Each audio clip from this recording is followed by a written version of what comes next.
জি, আসসালামু আলাইকুম। আসসালামু আলাইকুম রহমতুল্লাহ বারাকাত। দেশ বিদেশের সকল ভাই বোনের প্রতি সালাম। আমি আমার ওয়াইফ লিয়ে অনেক টাকা দৌড়াদৌড়ি করছি, প্রায় 50-60 হাজারের মতন টাকা বিয়া করছি। কোনো অনেকে আমার রোগও ধরা পড়ছে না, অনেক মূল্যায়িত উঠিয়া করছেন যে আমার দ্বারা সম্ভব না, যে জীবনে 9-10 বছর মূল্যাকে করছি, ইলা বড় জিন্নাত পাইছি না। ওলা টেনশনও আসলাম যে কিতা করা যায়। হঠাৎ হরি আমার হুজুরের পেজ থেকে দেখলাম যে হুজুরে ওলা কোরআনের আলোকে তাই ওগুলা করিয়া হইন। তখন হুজুরের হোয়াটসঅ্যাপ নাম্বার ফোন দিলাম, হুজুরে আমার কইলা যে অমুক তারিখ অমুক দিন আইও। ইনশাআল্লাহ আইসি। হুজুরে তাই 1 ঘন্টা থেকে 1.5 ঘন্টার ভিতরে সব সমাধান করে দিয়েছেন, আলহামদুলিল্লাহ। তো আপনি যে আজকে যে আইলা, প্রথমে আপনার চিকিৎসা শুরু করছি না পয়লা কিতা করাইলাম?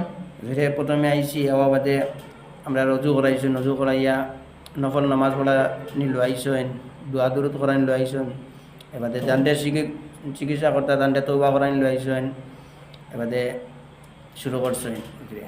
এই পর্যন্ত যত জায়গা থেকে চিকিৎসা করাইছিলাম সেগুলা এই তওবা করাইছেন আর আল্লাহর প্রতি আহ্বান? জি না, এগুলা করাইছেন না। আপনার এইরকম কেউ আজির উজির করছেন নি? জি না, পারছেন না, ব্যর্থ। কেউ পারছে না? জি না, ব্যর্থ হয়েছেন। বরং হয়েছেন আমি পারতাম নাই, আমি মরি দিই এগুলা যদি করি। যাই হোক, আমরা আসলে কুরআনের সামনে পৃথিবীতে এমন কোনো জিন নাই টিকে থাকতো। কুরআনের শক্তির সামনে পৃথিবীর কোনো জিনের শক্তি চলে না, যার কারণে আমার আসলে কোনো ক্ষমতা নাই। ক্ষমতার মালিক একমাত্র আল্লাহ। আল্লাহ রাব্বুল আলামিন, ইন্নাল্লাহা আলা কুল্লি শাইইন কাদির। সমস্ত ক্ষমতার মালিক আল্লাহ। আমরা আল্লাহর কোরআন দিয়ে চিকিৎসা করি। এই কোরআনের সামনে এমন কোনো জিন নাই টিকে থাকতো। আল্লাহর এই বান্দিরের আল্লাহ সুস্থ হরুকাম আমরা চিকিৎসা করছি, উসিলা করছি। শিফার মালিক একমাত্র আল্লাহ তাআলা। আল্লাহ সব যে বা যারা দেখবাম সব বোর্ডে মেসেজ হইল, আমরা তাবিজ কুফরি কালামও না গিয়া নিজে গরো বইয়া কোরআনে আমল হরুকা ফায়দা পাইবা। আর তাবিজ খবজ করাত গিয়া কুফরি কালাম করিয়া ইমান নষ্ট করবা না। আসসালামু আলাইকুম ওয়া রাহমাতুল্লাহ।